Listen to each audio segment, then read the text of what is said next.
예, 오늘 복음과 교리 하기 전에 목자 모임이 요 수요기도 후에 잠깐 본당에서 한 10여 분 정도 가지려고 그래요. 그래서 목자들은 그 자리에서 그대로 남아주시면 되겠습니다.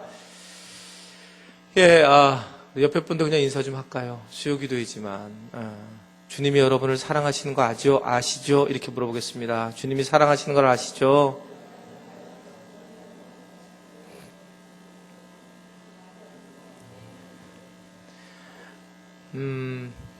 복음과 교리, 우리가 지금 이제 사도신경이라고 하는 그 부분을 말씀 보도록 합니다.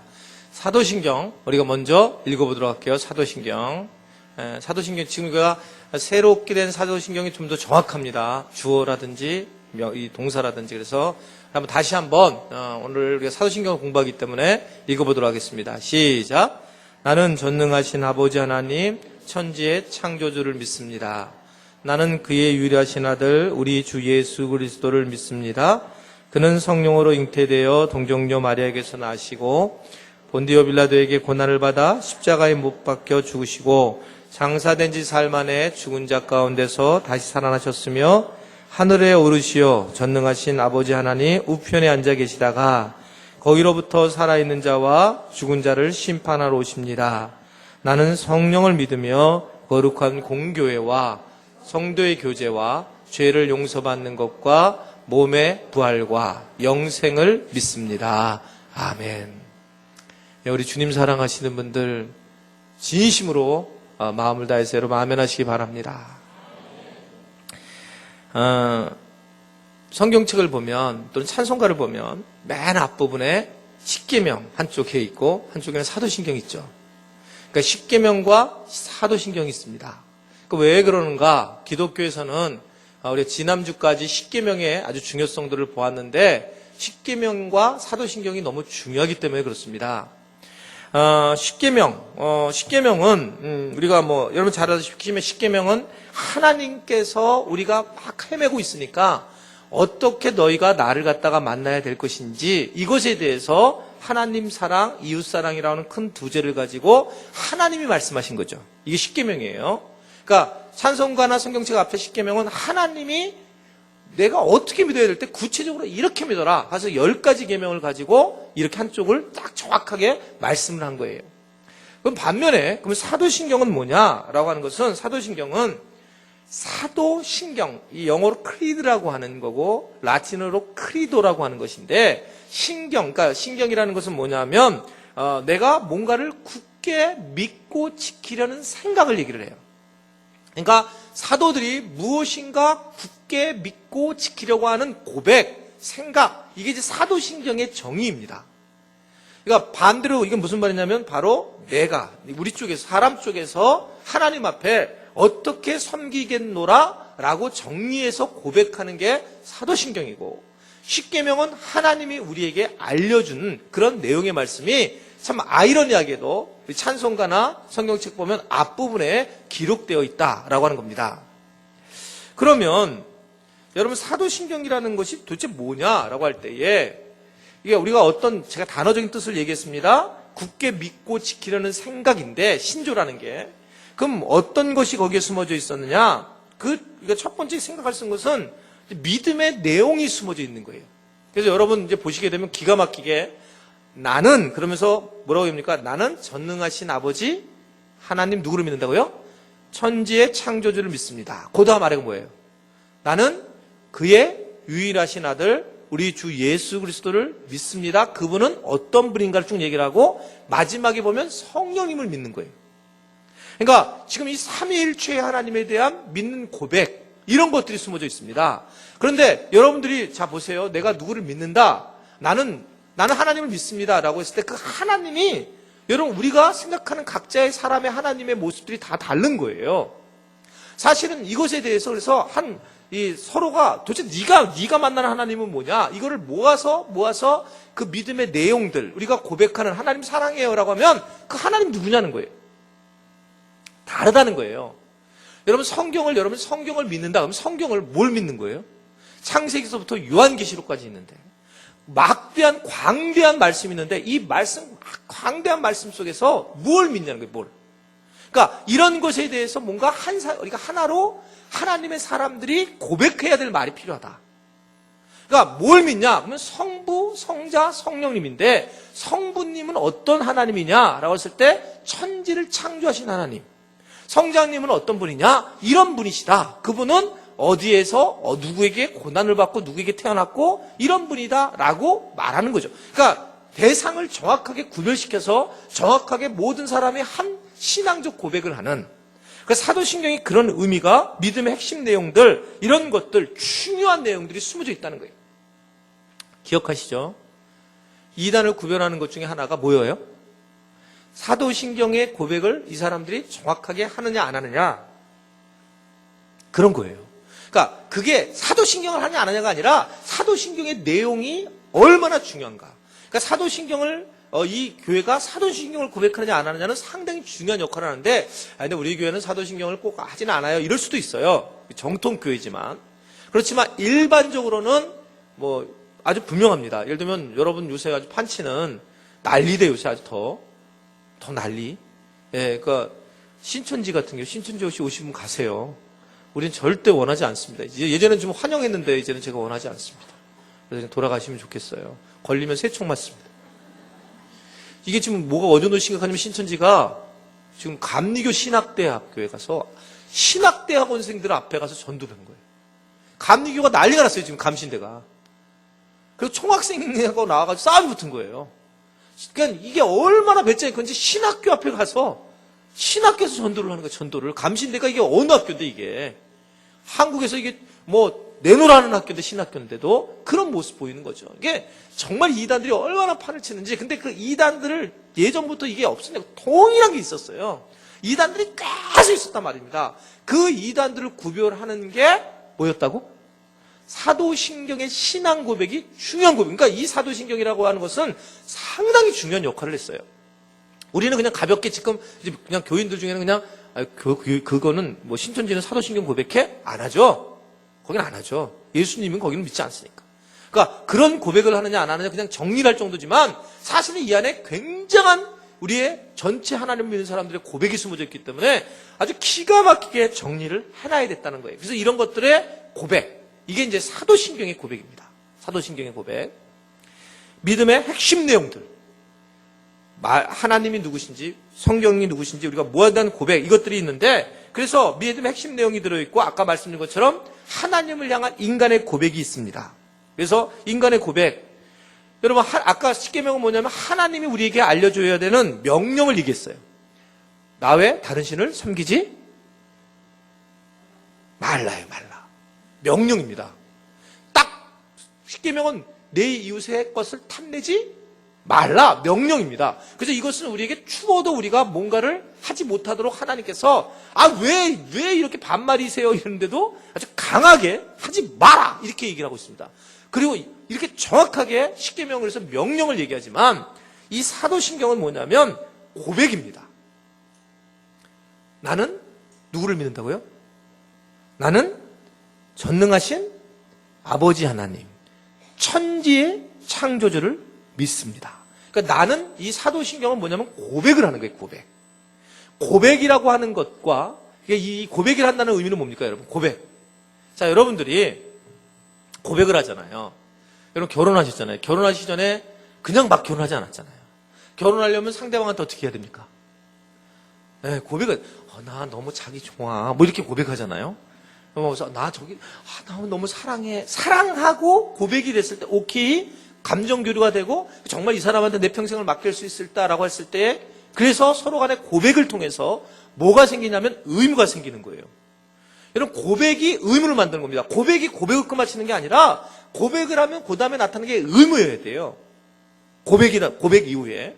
그러니까 이렇게, 그래서 결혼을 하고 나서 우리가 다른 사람을, 내가 딴 사람이 결혼하고 나니까 아차한 거죠. 왜냐하면 더 멋있는 사람이 있는 거예요. 하차! 그래가지고 나 취소할래! 이게 됩니까, 안 됩니까? 안 되는 거예요. 안 돼요? 그러니까 이거는 안 된다 이거예요. 서로 간에. 왜냐하면 이것은 고백으로, 이미 고백으로, 이게 무슨 뭔가 안 됐더라도 고백으로 되어 있기 때문에. 그러니까 고백은 반드시 의무가 따라가 있는 거예요. 그러니까 우리가 사도신경을 그냥 여러분 지금 우리가 왜 이걸 복음과 교리 중에 하느냐면 이걸 여러분들이 하실 때에 정말 어떻게 하는지를 잘 아셔야 돼요. 왜? 이걸 하면서 여러분 정확하게 나는 전능하신 아버지, 하나님 아버지, 천지의 창조주를 나는 믿습니다. 이거를 그냥 하면 안 되고 정확하게 고백을 하셔야 된다는 거예요. 그것은 내가 정말 믿음에 대한 그 고백이 어떤 건가를 한번 좀 있으면 보겠지만 그런 어떤 책임을 져야 되는 거기 때문에 고백의 중요성이 있다는 겁니다. 사도신경에 대한 큰 부분이 그렇다는 거예요. 자, 그리고 사도신경이 여러분 궁금하잖아요. 이게 어떻게 만들어졌을까? 어떻게 만들어졌을까? 물론 이게 이제 처음 사도신경은 사도들의 어퍼스트를 가져서 사도들의 크리도 고백이다 이렇게 얘기를 해요. 사도들의 고백. 그러니까 사도들이 신앙 고백을 했단 말입니다. 사도들이 만들었다는 게 아니라 사도들의 신앙 고백이 있었어요. 성경에 사도들의 신앙 고백들을 여러분 기억하실 겁니다. 여러분 제일 유명한 사람이 누구예요? 신앙 고백하면 1위. 성이 베시인데. 네, 베드로. 베드로가 뭐라고 고백하죠? 마태복음 16장 보면 주는 그리스도시요 살아계신 하나님의 아들이십니다. 라고 고백을 하죠. 이게 신앙 고백으로 나왔어요. 신앙 고백. 그러니까 이 고백을 다른 사람들 따라하는 겁니다. 우리도 그래서 거의지 우리도 고백할 때 이런 고백을 하죠. 그래서 사도들이 어떻게 고백을 했느냐 봤더니 주님은 그리스도시요 살아계신 하나님의 아들이십니다. 이 부분을 고백을 하더라는 거예요. 게다가 이 베드로뿐만 아니라 나다나엘이라고 하는 제자가 그가 예수님을 요한복음 보면 무화과 나무 밑에서 만나게 되는데 그때도 고백이 나오는데 보세요. 요한복음 1장 48절 49절 다 같이 말씀 보겠습니다. 시작.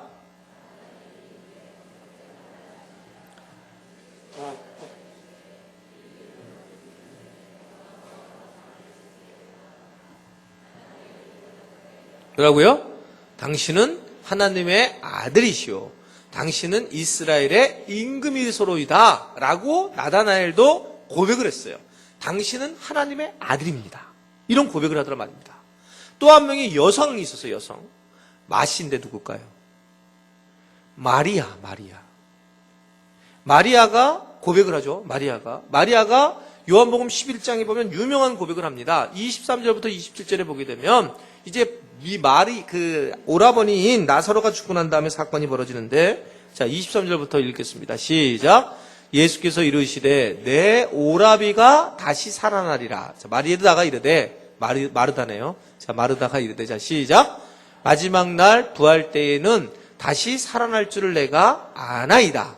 그러니까 예수께서 이르시되 나는 부활이요 생명이니 나를 믿는 자는 죽어도 살겠고 무릇 살아서 나를 믿는 자는 영원히 죽지 아니하리니 이것을 내가 믿느냐? 그랬더니 뭐라 그래요?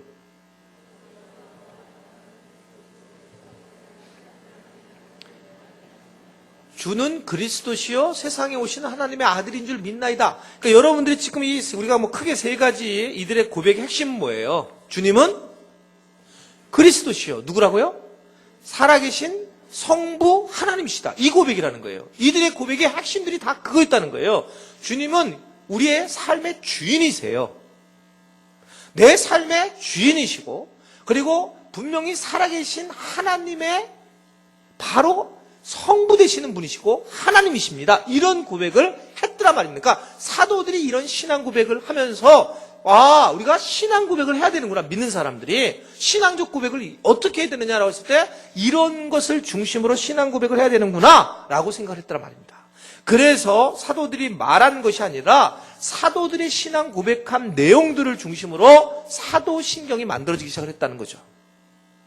이해되시죠? 자, 그래서 이 사도신경이 만들어지고 난 다음에 처음에는 한 것이 뭐냐면 세례 문답을 여러분 기억하실 거예요. 옛날에 세례 받으신 분들의 핵심이 뭐였냐면 사도신경을 신앙 고백으로 물어봤어요. 사도신경을 어떻게 물어봤냐면 예전에 사도신경 이거잖아요. 전능하사 천지를 창조하신 벌써 잊어버렸네. 전능하사 천지를 만드신 하나님 아버지를 내가 믿사오며 그러면 물어봐요. 이렇게 목사님이 하나님 아버지가 전능하신 걸 믿으십니까? 이렇게 물어봐요. 거기서 예 해야지 학습 통과. 그런 거예요. 그렇죠? 부활하신 지 3일 만에, 죽으신 지 3일 만에, 제가 지금 충격을 좀 받아서 그래요. 사흘 만에 이게 다시 살아나시고 라고 했을 때 그에 대해서 사흘 만에 살아나신 것을 주님이 살아난 걸 믿으십니까? 그러면 예! 해야지만 세례를 줬다고요. 그러니까 모든 물어본 것들이 지금도 많은 교회들, 전통 교회들은 그걸 가지고 물어보는 거예요. 다른 거를 세례 문답이나 하는 것이 아니라 이게 이 사도신경이 문답을 용으로 사용이 됐어요. 문답을 용으로. 서울 연동교회도 지금 사용하고 있어요. 그대로. 세례 문답식으로. 그러니까 이런 고백을 해서 예, 노, 예스, 노로 하더라 말입니다. 근데 이렇게 하다 보니까 문제가 좀 생겼단 말입니다. 왜냐하면 세례를 받은 사람들 중에 그냥 예 한마디로 예수님을 믿게 됐는데 나중에 세상에 나가서 예수님을 배교하는 그런 일들이 초대교회에 일어난 거예요, 많이요. 왜냐하면 대답이 뭐냐면 예만 하면 되는구나. 여러분 그거 아시죠? 그래서 우리 어렸을 때 학습 세례 가르치잖아요. 부목사님들이 가르치잖아요. 세례 받아. 그러면 뭐라고 얘기했냐면 담임 목사님이 물어보실 때 예라고만 얘기하세요. 이렇게 얘기해요. 모르면 물어보지 말고 물어보면 짜이는 겁니다. 그냥 예, 아멘 이렇게 얘기하라. 그렇게 배우신 분들이 여기 와가지고 지금 이렇게 헤매고 있는 분들이 계세요. 그때는 그렇게 가르쳤다고요. 그러니까 아멘으로 그냥 대답하고 예라고 대답하면 된다. 그러니까 무슨 내용인지도 몰라요. 사실은요. 그러니까 그런 사람들인데 나중에 문제가 됐어요. 문제가 된 게 뭐냐면 그렇게 고백했던 사람들이 예수 믿고 세례를 딱 줬더니 세례가 중요한 역할을 했죠. 지금은 여러분 성령 세례가 더 우리가 강조가 되지만 그때는 이 침례, 즉 세례가 아주 중요한 역할을 했다고요. 그래서 예수 믿었는데 세례교인이냐 아니냐 이거에 따라서 신학교로 가고 안 가고 세례교인으로 결정이 됐어요. 여러분 지금도 여러분 이렇게 그 기독교 학교, 영생고도도 마찬가지인데 기도학교 들어가려면 여러분 제일 중요한 게 뭔지 아세요? 세례의 명부를 떼야 돼요. 그래서 우리 교회 저한테 압력 강한 게 많아요. 아니 나한테 이렇게 부탁한 사람이 혹시 여기 오기 맛있는가를 걱정이 되는데 제가 우리 교회 하면서 5건 이상을 강한 압력을 받았습니다. 어떻게 받는 줄 알아요? 세례 증명서 띄워달라고. 제가 띄워줬을까 안 띄워줬을까요?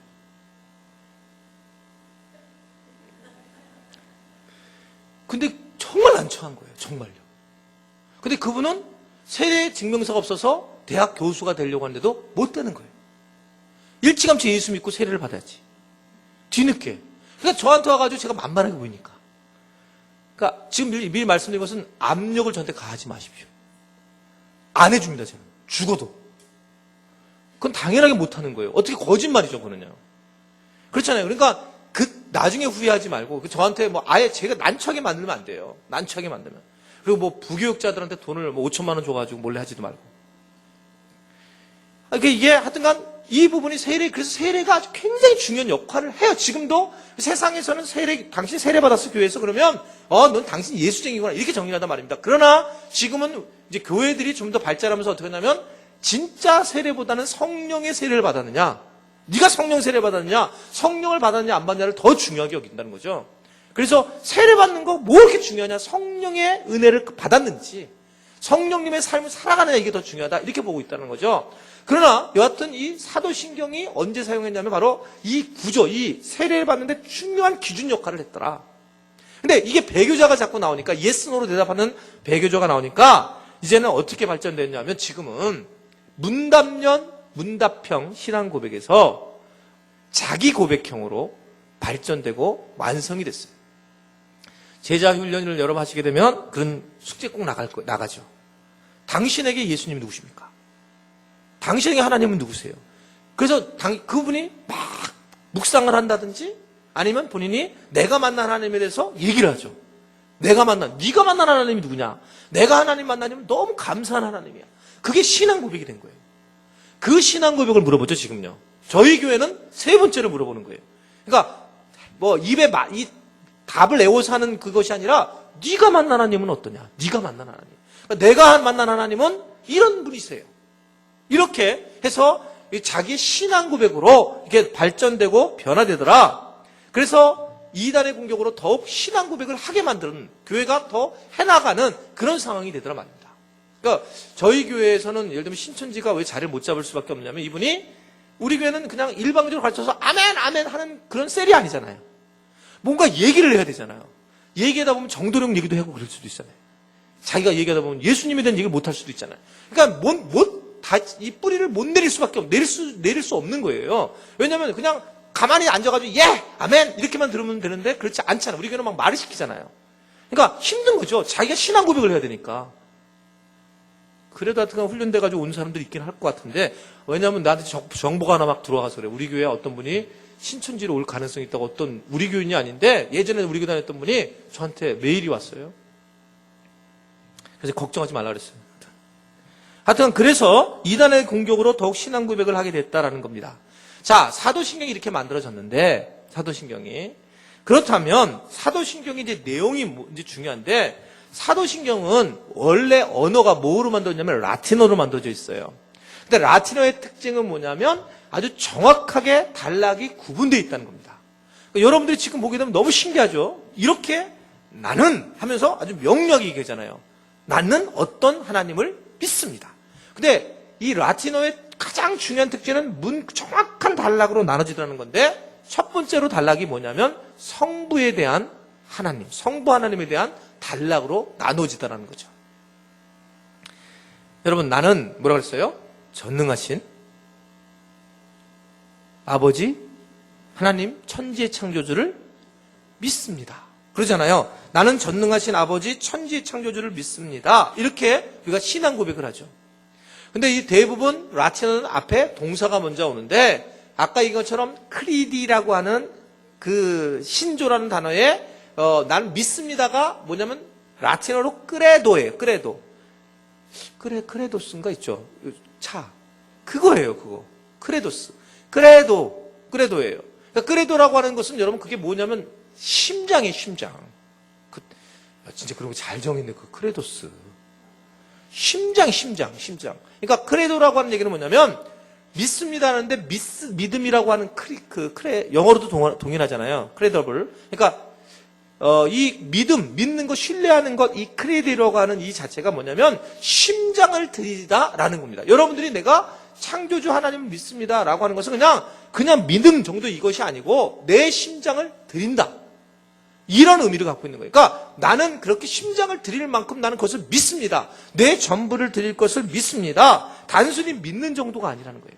내 생명을 드릴 정도로 믿습니다. 라고 그렇게 고백을 하고 있다는 말입니다. 그러니까 단순히 믿는다의 선언 정도가 아닙니다. 그때 이 믿음이 형성이 되는 거예요. 그러니까 내가 천지 하나님을 믿습니다. 그러면 어떻게 믿는데? 라고 했을 때 내 심장을 드릴 정도가 나는 이걸 이 정도로 믿습니다. 그렇게 드린 사람들, 이런 사람들이 하나님을 믿었죠. 여러분, 지금 한국 교회가 지금처럼 이렇게 단순하게 믿었던 적이 없죠. 우리가 여러분들이 절두산이라든지 뭐 양화진이라든지 이런 데 가면 그 당시에는 어떻습니까? 우리가 이번에 제자분들 가봤죠. Until the Day. 어땠어요? 북한에 대한 실상이 나오잖아요. 예수님을 믿는 거가 뭐예요? 죽음이에요, 그냥요. 그러니까 예수님 믿는 거가 죽음이었습니다. 심장을 드리는 거예요. 여러분, 그 믿음이 얼마나 뜨거워질 거라고 생각해 보세요. 이게 이 자체가.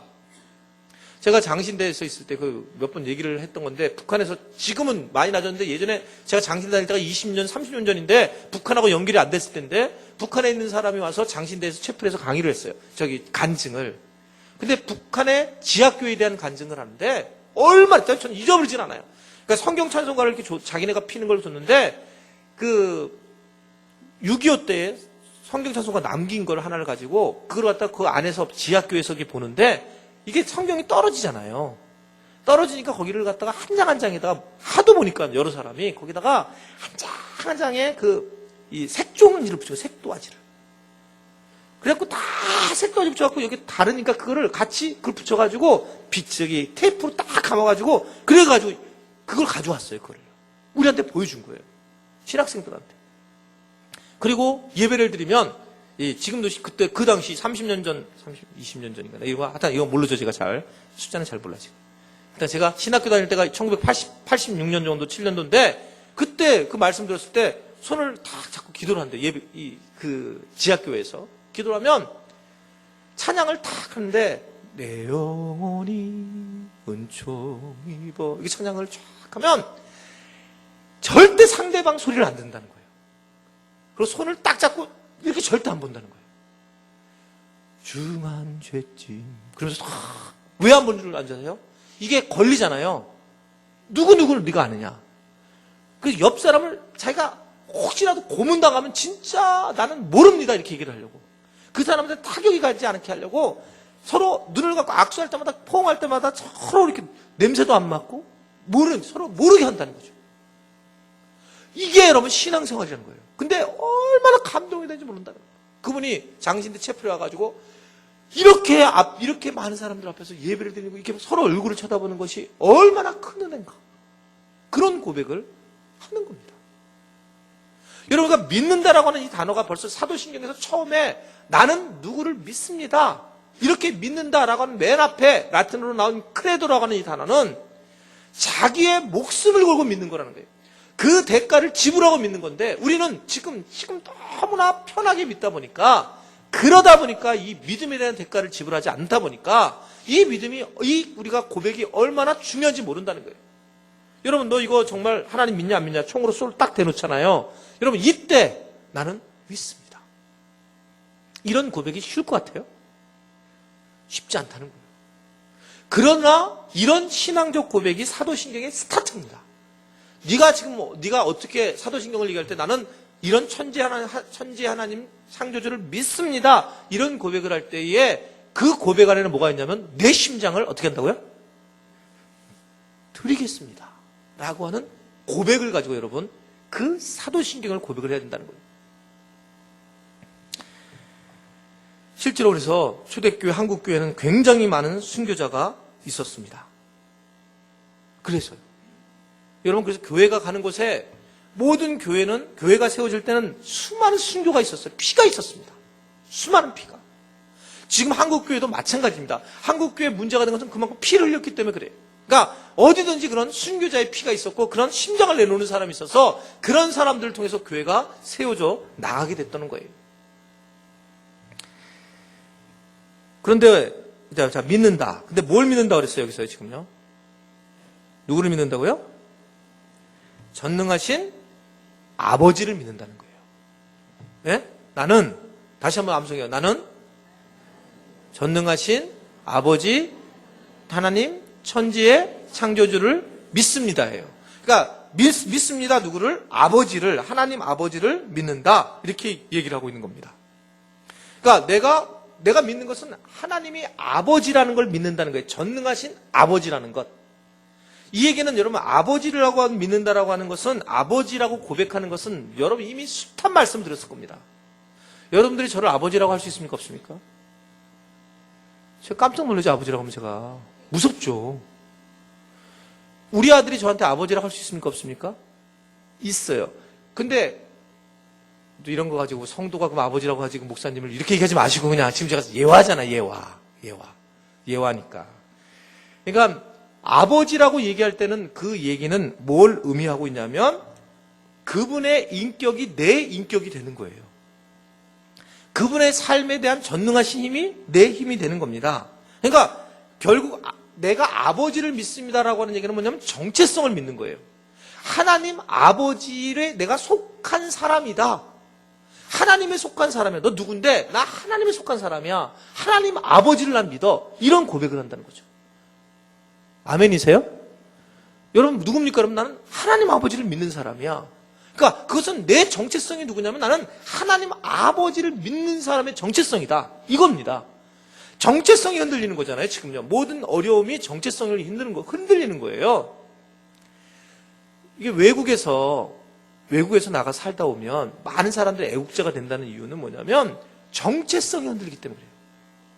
그러니까 지금도 뭐 저희 친구들도 외국에 많이 있는데 이게 한국에 들어오고 싶어 하는 거예요. 너무. 근데 외국에서 너무나 목회를 잘하고 있는데도 계속 한국을 들어오고 싶은 마음이 있는 그 이의 핵심이 뭐냐면 정체성이에요. 항상 있잖아요. 공중에 붕 떠 있어요.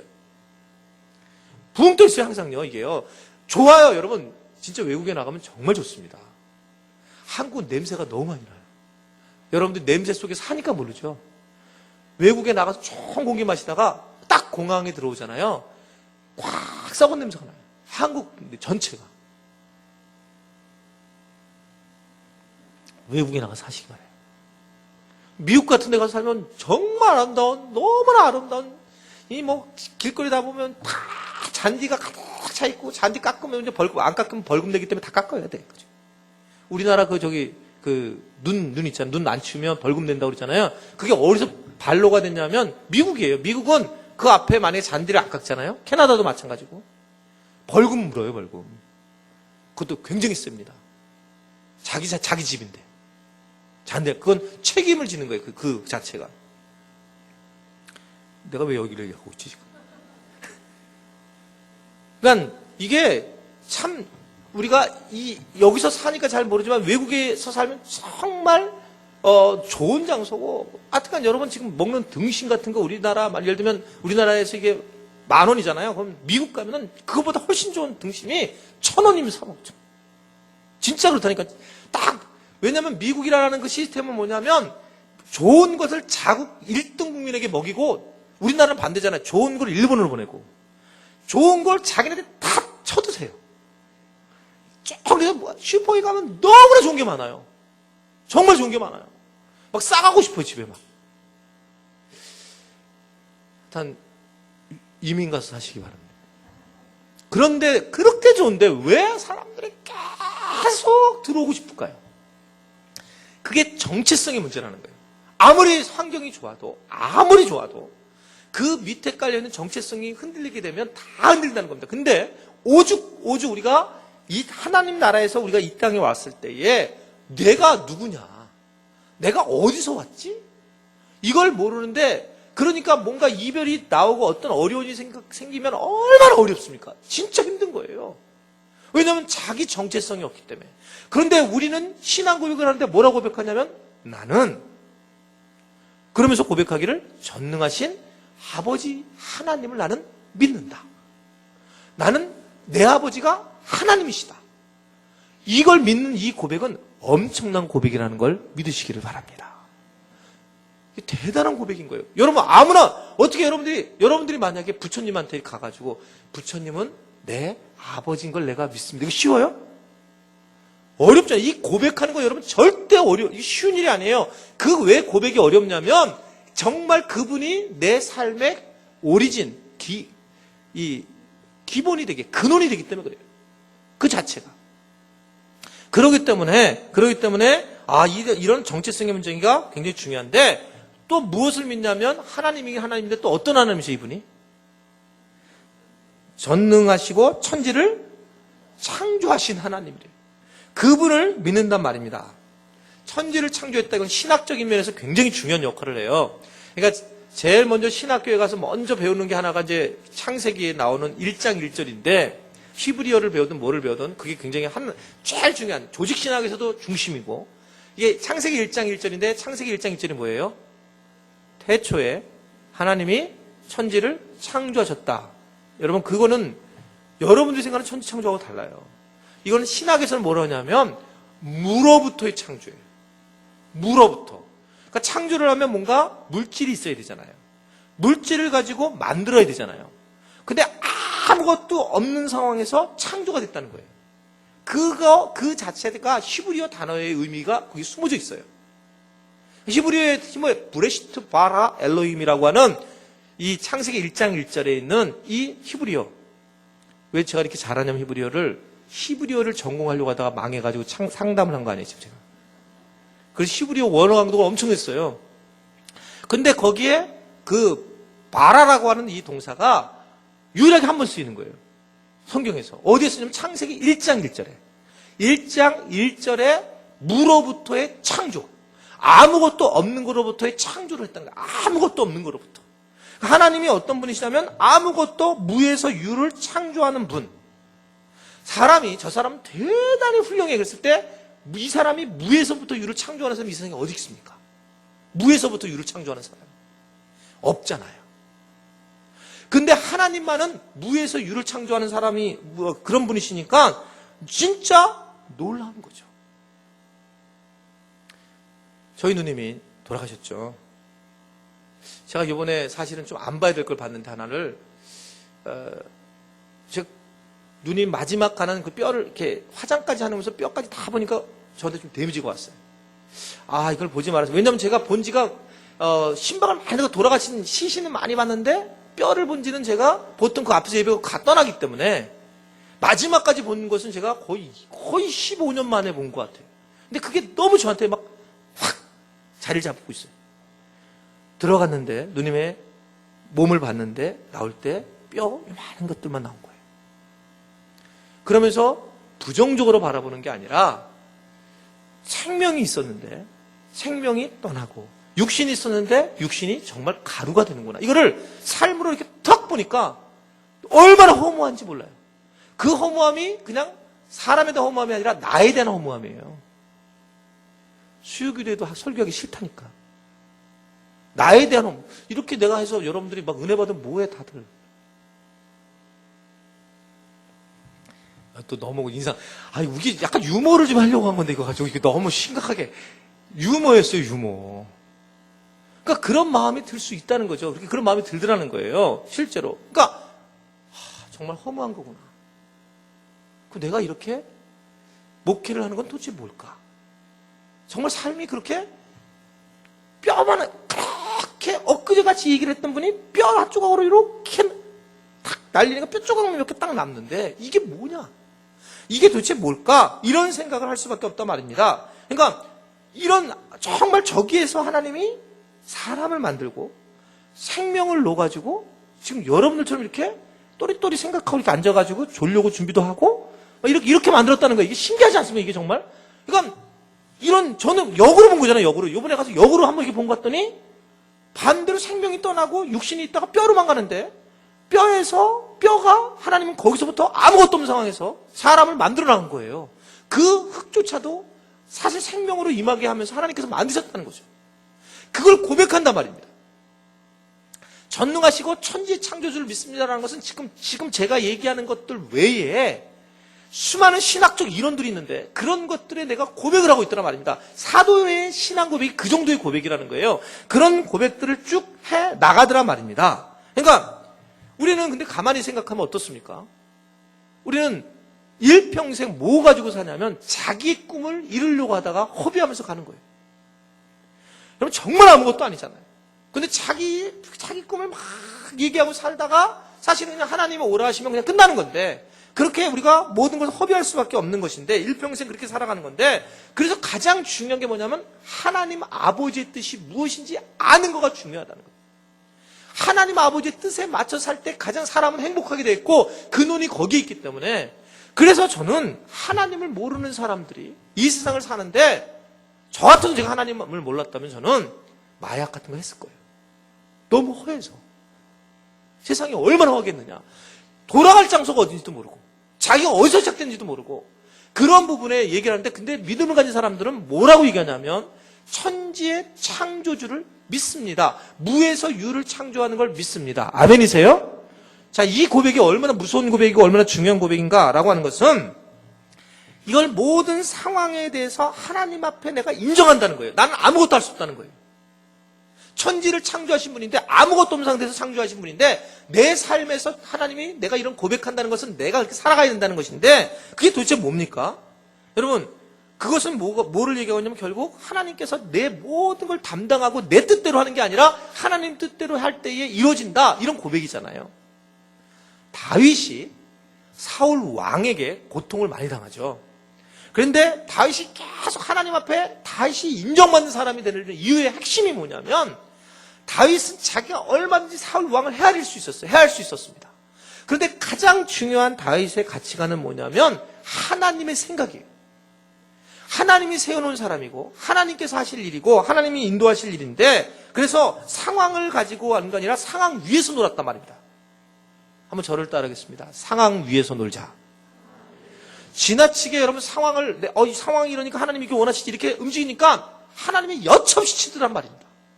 상황이 마치 이렇게 딱 맞아갖고 이렇게 돼서 이렇게 되는 것처럼 볼 때 사실은 여러분 하나님이 그렇게 우리 생각 가지고 우리 생각 안에서 이렇게 일하시는 분이 아니세요. 근데 우리는 상황에 맞추니까 꿈을 요때 꿨는데 누군가 전화가 왔는데 막 이래가지고 지나치게 모든 걸 그렇게 맞춰서 가는 것이 그렇게 생각할 정도가 아니라는 거죠. 그 정도가. 우리의 상황과 환경을 넘어서는 거죠. 그 위에서 노는 거예요. 하나님께서. 나는 가수다의 바비킴이라는 사람이 있습니다. 예전부터 제가 되게 좋아했던 사람이에요. 근데, 요새는 주일날 하여튼 5시에 그 나는 가수다를 해가지고 저희 교회 저녁 예배를 옮기든지 해야지 볼 수 있는데.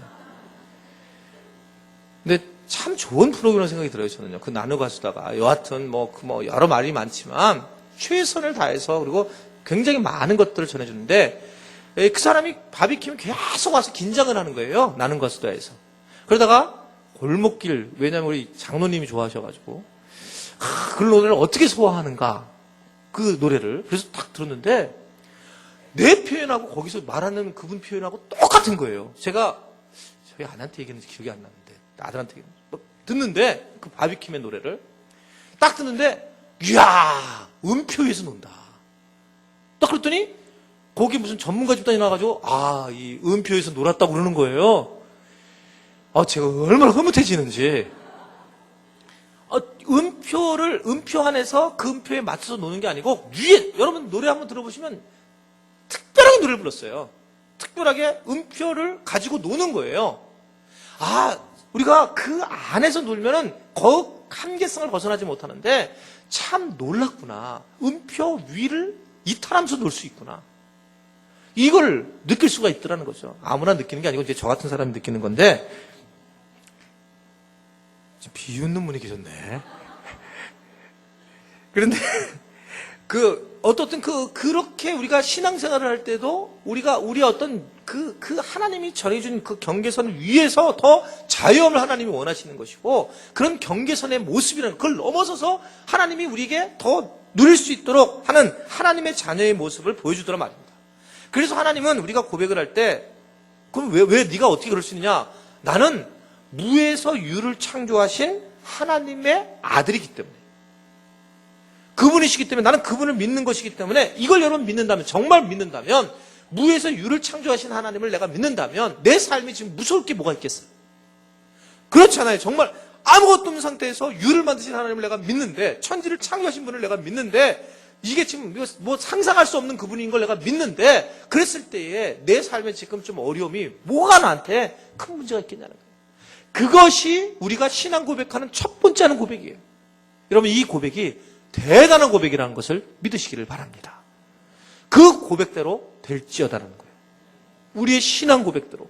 주님, 내가 이런 신앙 고백을 내가 이렇게 고백합니다 그랬더니 주님은 그대로 될지어다, 이 말씀을 하는 거예요.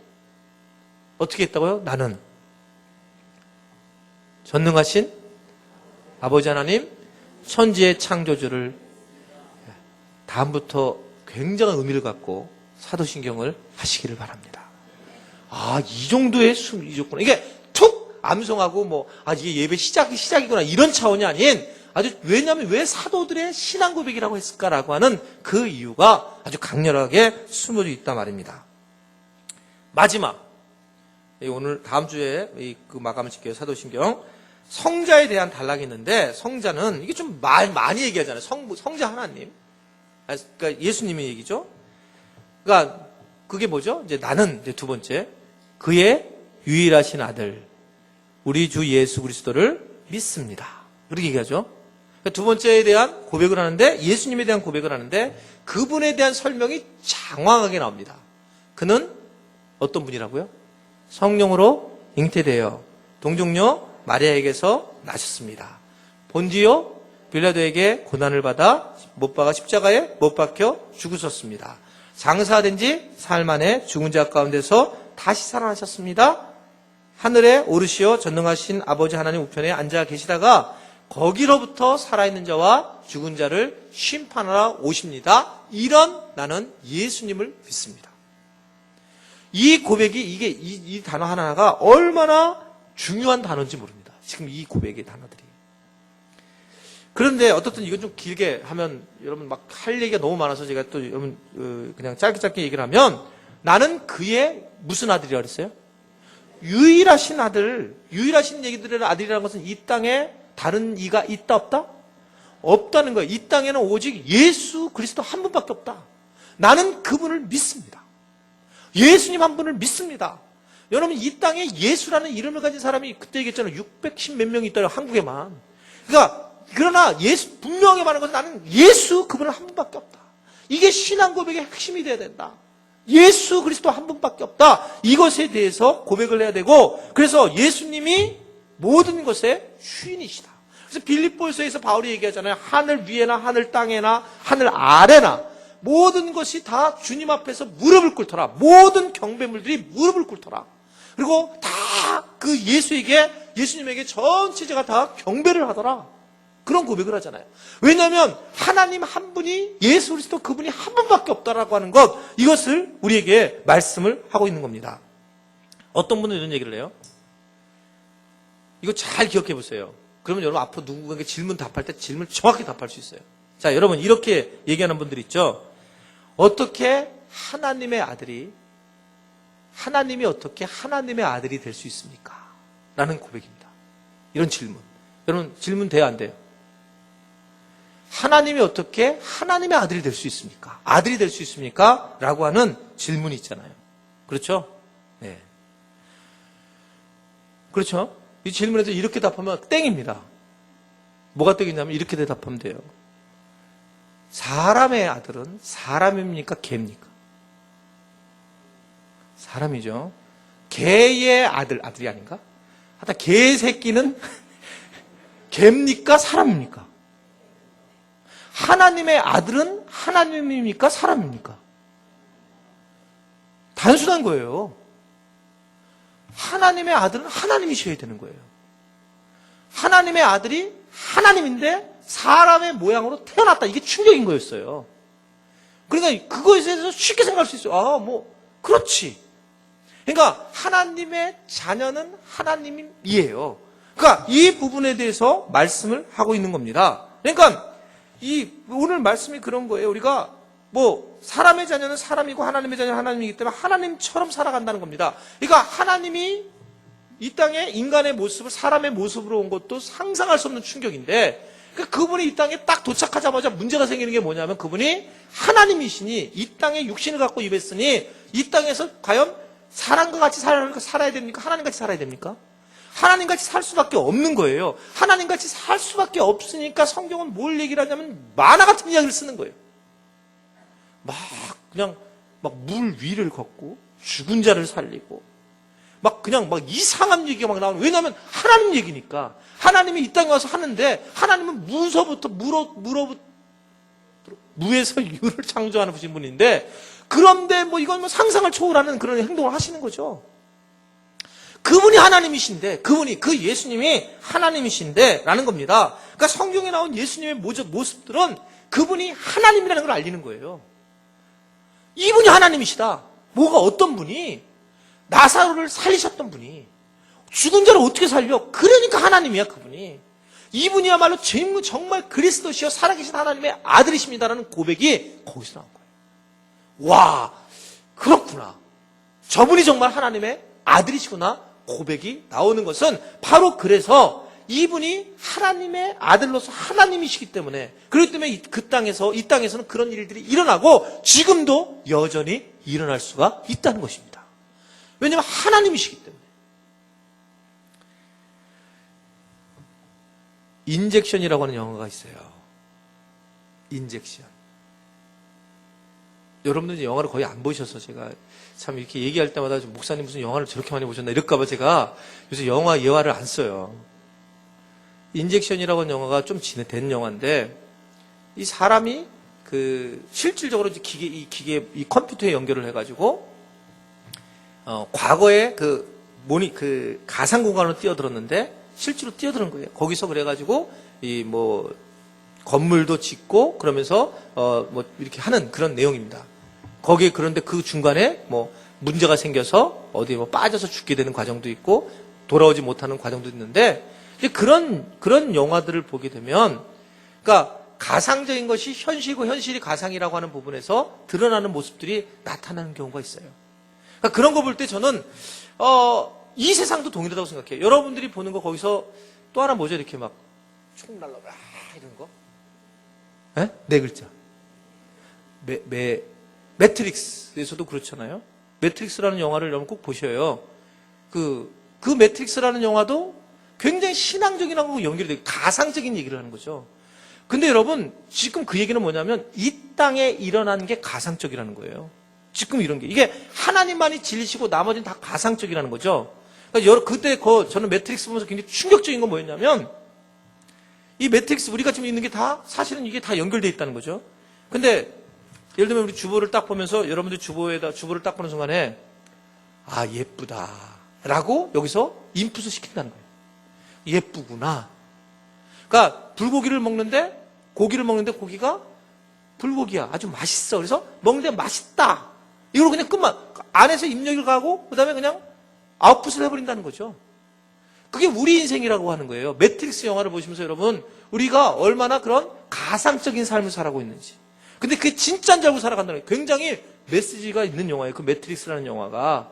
그래서 거기에 보면 뭐 이름이 뭐 오래돼가지고 하여튼 껌둥이가 나오시는데 그분이 뭐 이렇게 중요한 그 역할을 하고 거기 아주 얍삽한 키아누스 히브리스 거기가 이제 그 예수님 역할을 맡게 상당히 그 굉장히 의미 있는 영화로 나타나요. 그러니까 그런 것들을 보면 우리가 참이 있고 거짓이 있는데 우리는 지금 현재 있는 것이 참이라고 살아가지만 그 영화에 굉장히 당혹스러운 건 뭐냐면 지금은 우리가 있는 곳이 거짓이라고 하는 걸 알리는 거예요. 니네가 있는 곳이 가상일 수 있다는 게 충격을 오는 겁니다. 근데 실제로 성경은 그렇게 얘기하고 있거든요. 우리가 있는 이 땅이 거짓 땅이라는 거죠. 우리는 하나님 나라로 가는 거라는 거죠. 하나님 나라 땅이 진짜고 여기는 거짓이다. 그런 흐름 속에서 얘기를 하는 영화예요. 하여튼간 기도 시간 좀 남는 분들은 보세요. 다시 한번 보시면 이게 이런 의미가 있구나라고 하는 것을 볼 수가 있습니다. 말씀을 마치겠어요. 일단은 중요한 것은 뭐냐면 이 사도신경에서 지금 예수님에 대한 고백을 하는 것 중에 예수님이 유일하신 아들 우리 주 예수 그리스도를 믿습니다 라고 고백을 한다. 이 얘기는 뭐냐면 내가 예수님을 믿고 예수님은 하나님이 이 땅에 우리의 몸을 입고 오셨는데 이분이 하신 것에 대해서 내가 믿습니다. 그리고 그분이 어떤 일을 하셨느냐라고 했을 때에 성령으로 잉태되어 동정녀 마리아에게서 나시고 반디오 사람 두 명이 나오죠. 본디오 빌라도하고 그 다음에 동정녀 마리아예요. 근데 두 사람이 서로 다르게 살더라는 거예요. 딱 두 사람이 나오는데 이 고백이 두 사람이 전혀 다른 세계를 사는 거예요. 한 명은 성령의 교통의 역할을 했어요. 독생자 예수 그리스도가 오는 곳에 역할을 했지만 한 사람은 예수님을 십자가에서 죽이는 역할을 했다는 거예요. 그러니까 두 사람에 대한 예를 쓰면서 이 두 사람이 얼마나 다르게 행동을 했는가. 이런 부분을 통해서 말씀을 하고 있는 겁니다. 여러분, 일단 중간에 맞출 수밖에 없는데 쭉 고담 못 나가서 우리가 가장 중요한 부분은 바로 어떻게 우리가 신앙 고백을 해나가는가. 이 신앙 고백이 여러분들의 삶에 영향을 미친다는 걸 믿으시기를 바랍니다. 그래서 바울이 마음으로 믿고 입으로 시인하라라고 하는 것은 이런 신앙 고백을 계속하기를 원한다는 겁니다. 주님도 그래서 신앙 고백하기를 원하셔서 너희들은 나를 누구라 하느냐, 너는 나를 누구라 하느냐, 그리고 너는 어떻게 생각하지? 라는 것을 계속 던지면서 우리에게 신앙 고백하기를 원하셨어요. 그래서 우리는 사도신경으로 중심으로 신앙 고백을 해야 된다는 거예요. 나는 누구를 믿는다고요? 천지의 창조주 하나님을 나는 믿습니다. 그러니까 그런 중심의 고백이 교회, 정통교회가 한 고백이고 우리 교회도 당연히 이 고백에 따라서 하나님 앞에 여러분 고백을 할 때 그 고백이 우리가 이 땅에서 해야 될 고백이라고 하는 것을 여러분 믿으시기를 바랍니다. 하나님은 3000년 전, 2000년 전에도 우리를 인도하셨던 하나님이시고 지금도 동일하게 움직이시는 하나님이시고 우리 그 당시에 그 위대한 성인들이 한 신앙 고백이 우리에게 지금도 우리가 필요한 신앙 고백으로 남아있는 것은 얼마나 커다란 유산인지 몰라요. 여러분 그러한 아주 깊은 영적 흐름이 있는 신앙 고백을 우리에게 알게 하셨고 이것을 우리가 고백하고 이 시간 또 배운다라고 하는 것은 전적인 하나님의 은혜인 것을 믿으시기를 바랍니다. 그래서 아무쪼록 여러분들이 오직 하나님만을 바라보시고 그리고 예수 그리스도와 성령 이 세 분 하나님을 기억하시면서 여러분들이 사도신경을 통해서 늘 신앙 고백하는 귀한 여러분들이 되시기를 간절히 바랍니다.